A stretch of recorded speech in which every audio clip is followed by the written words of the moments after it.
Fast growth is the big dream for every startup, but hypergrowth companies face many obstacles.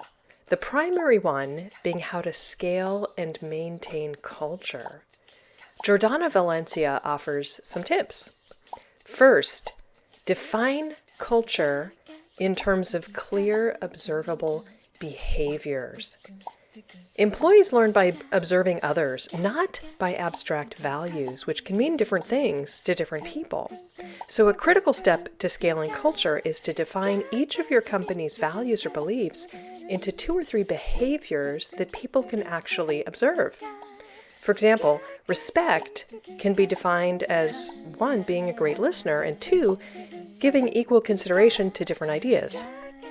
Your goal is a clear list of the top 10 to 15 observable behaviors that define your culture.